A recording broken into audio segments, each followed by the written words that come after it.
Good morning on this virtual Unity Sunday. This is, of course, the last Sunday before Mardi Gras and the beginning of Lent. So, I'd like for us to turn our minds and hearts to the special time of the year that this is and not forget that Mardi Gras exists as the final lead up to Lent. I'd like for us to be ready to fully utilize and maximize this Lenten season for our personal spiritual growth. As Unity often says on its Lenten season booklet, keep a true Lent. So, what does that mean exactly, to keep a true Lent? It means to use the 6 weeks of Lent to prepare yourself to follow your spiritual path, the path that will transform you and your life for the better. To keep a true Lent means to give up what keeps you from living this wonderful, fulfilled life that is your birthright. It means adding the practices and adding the exercises that will help you. Well, you might ask, what exactly does that mean? Well, I'd like to share with you a story that I ran across this week. It goes like this. It's about a poor woman who was flying in a two-seater airplane with just the pilot. The pilot, unfortunately, had a heart attack and he died. She frantically called the tower and screamed, "Mayday, Mayday, help me, please, someone help me, Mayday." All of a sudden, she heard a voice over the radio saying, "This is the tower.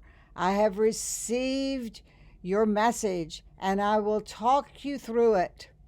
I've had a lot of experience with this kind of problem. Now, just relax. Everything will be fine. Now, give me your height and position." She answered, "I'm 5'4" and I'm in the front seat." Upon hearing this response, there was a long pause. Finally, the voice from the tower said, "Okay, ma'am, repeat after me. Our Father, who art in heaven, hallowed be thy name."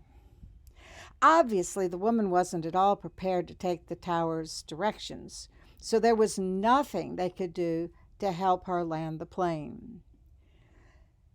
This is so true of all of us at times. We lack preparation. We haven't tilled the soil of our spiritual life adequately, so we can't benefit from all that is available to us. To use the plane metaphor, we can't land our plane successfully. We can't live our life as abundantly, joyfully, and peacefully as we could if we were prepared to receive the proper guidance. For example, not so long ago, not so many years back, I realized in my own life that I had studied a lot of spiritual things. I had attended classes and retreats around the world and studied in all kinds of spiritual schools, ashrams, and university religion classes. In other words, I knew a lot, but I hadn't fully prepared myself. I hadn't tilled my spiritual soil, so to speak. I hadn't practiced adequately letting go and letting God in every situation. I was still letting my ego be my pilot, and my ego often made a mess of things, and then I'd pray to God for guidance, but I wasn't prepared to hear it. I was too much in the habit of solving problems with my ego. It was like the tower asking for my coordinates and my not understanding what was needed. I sincerely was on the path, but I was still letting my programming and old habits guide me. I knew better, but knowledge and being aren't the same thing. God was still my co pilot, and we needed to change places. I hadn't disengaged from my programming. I was still responding to the world's standards and not my higher power when push came to shove. In terms of my life being a garden, I hadn't prepared the soil for planting. We have to have the proper soil before anything can grow, and we need to till it. The most magnificent seeds in the world can be thrown at bad soil and nothing will sprout if the soil isn't right and hasn't been tilled properly. We have to be ready and receptive to understand and receive God's guidance. Prayer, meditation, practicing right action, and speech are essential in order to be ready. We can only hear and perceive when we have prepared ourselves, kind of like needing to tune in to a certain radio station before we can hear the broadcasts in our car. We may know a particular station exists, but we can't hear it until we tune in to the right frequency. That is all part of preparing ourselves to access what we desire in life. It's being able to understand the tower and land our plane. And that is what Lent is all about. It's 6 weeks of preparation, of cultivating the soil of our garden, the garden of our life, so that we will have the most fertile soil in which we can cultivate the most wonderful lives possible. We do that by completely letting go and letting God. We tune in to God's channel, so to speak. So, what does it mean in the plain and garden imagery to really let go and let God? It means to get in the habit of turning ourselves completely over to God to guide our lives, deal with our issues, and tweak our thinking. Look around New Orleans, for example. It is filled with parades, costumes, king cakes, and cocktails. That is all in the spirit of joy. It's fine, but it also can represent what our lives get filled with throughout the year. The city that care forgot is oftentimes the city that forgot to care, as is the case everywhere in the world when people forget what's really important. But the redeeming thing about participating in a spiritual life is that there are reminders. For example, there's Ash Wednesday coming up when we can quit going on automatic and stop, look, and listen and reassess our lives. We can then give up something that will help us remember.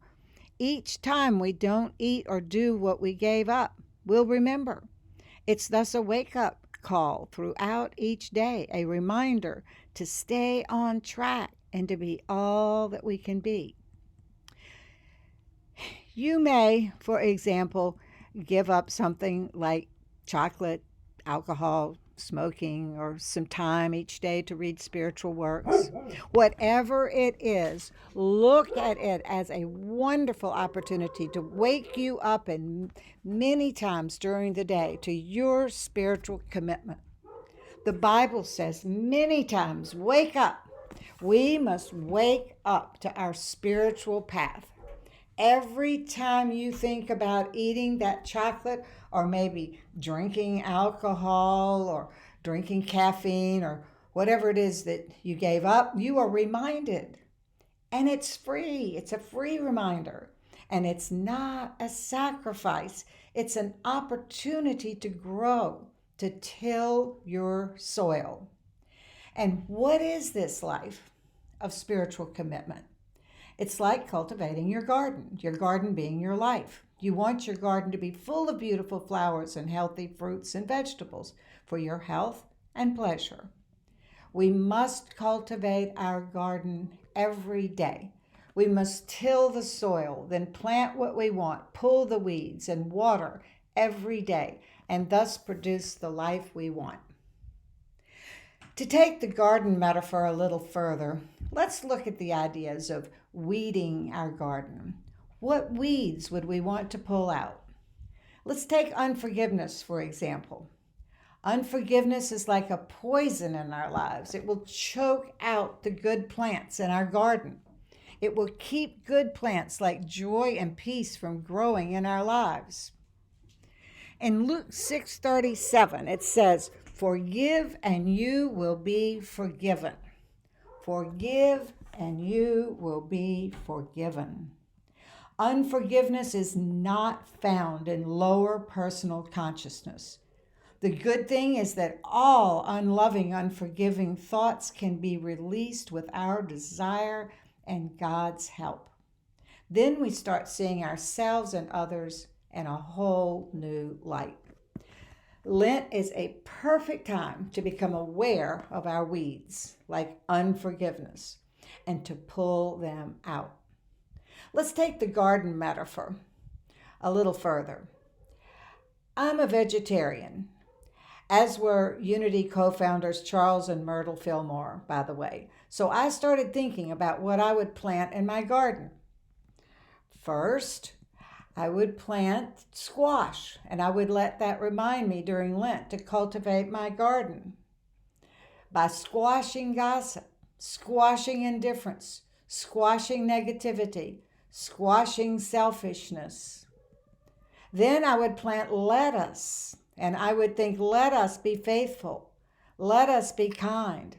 Let us be patient. Let us really love one another. Then I would plant turnips, and I would remember to turn up for church, turn up for my family and friends, turn up at my job with a positive attitude, turn up for God. Vegetarians love vegetable soup, of course, so I would season it by planting spices like thyme. Time each day for prayer and meditation. Time for friends. Time for family. Time for taking care of myself. Then I would plant beets to remind me to beat negativity with positive affirmations and healthy thinking. Beat boredom, even at work. Because if I am truly on the spiritual path, every task, every annoying person will simply be feedback to show me where I need to grow.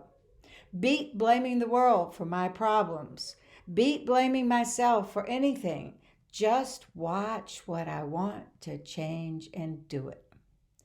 After carefully preparing the soil and planting, I would water my garden freely with patience and cultivate it with love. I would remember that we reap what we sow. Lent can be a wonderful time, a very special time for us when we concentrate for 6 weeks on some of the things we need to give up for our own spiritual good. It is not a sacrifice because we will reap so much for what we've sown. It is a way to really cultivate our lives and to produce what we want. Symbolically, cultivating our garden means tending to our lives each day. Just as we must prime the soil, plant the seeds, water, weed, prune, etc., tend to our real gardens, we need to do the same thing in our lives so that we too can flourish. Lent is the time to do this. And don't forget that you might occasionally need to fertilize your garden. Give it some real power and zest. Plan to go to a spiritual retreat or workshop. Join a class at church. Read a spiritual book you've been meaning to read. Meditate longer. Watch some YouTube spiritual broadcasts or podcasts. Cultivate your garden so that you will be ready to receive the wisdom of life when it comes your way. Remember the parable of the sower in the Bible? Jesus told the crowd, a farmer went out to sow his seed. As he was scattering the seed, some fell along the path, and the birds came and ate it. Some fell on rocky places where it did not have much soil. It sprang up quickly because the soil was shallow. But when the sun came up, the plants were scorched, and they withered because they had no root. Other seeds fell among thorns, which grew up and choked the plants. But other seeds fell on good soil, where they produced a crop 160 or 30 times what was sown. Whoever has ears, let them hear. The disciples came to Jesus and asked, "Why do you speak in parables?" He replied, "Because the knowledge of the secrets of the garden of heaven has been given to you, but not to them. Whoever has will be given more, and they will have an abundance.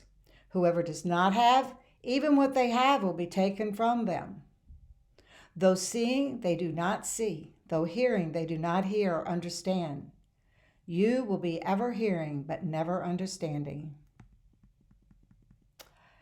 But blessed are your eyes because they see, and your ears because they hear. For truly I tell you, many prophets and righteous people longed to see what you see, but did not see it, and to hear what you hear, but did not hear it. Listen then to what the parable of the sower means. When anyone hears the message about the kingdom and does not understand it, it is snatched away. This is the seed sown along the path. The seed following on rocky ground refers to someone who hears the word and at once receives it with joy. But since they have no root, they last only a short time. When trouble or persecution comes, they quickly fall away. The seed falling among the thorns refers to someone who hears the word, but the worries of this life and the deceitfulness of wealth choke the word, making it unfruitful. But the seed falling on good soil refers to someone who hears the word and understands it. This is the one who produces a crop yielding 160 times what was sown. This parable explains what Jesus meant when he said, "Unto him that hath it shall be given." In other words, if we have prepared ourselves, we understand the eternal wisdom. If not, seeds can be sown, broadcasts from the air tower can be given, but nothing is understood. Nothing will grow. We must work on ourselves and pray and tune ourselves into God's channel so that we can hear and understand. Lent is the annual time of the year when we can work on ourselves, our gardens, by purposely giving up what doesn't serve and adding nutrients like extra power and spiritual study, which do serve. So, keep a true Lent. Let go and let God be your pilot. If God is your co-pilot, change places immediately.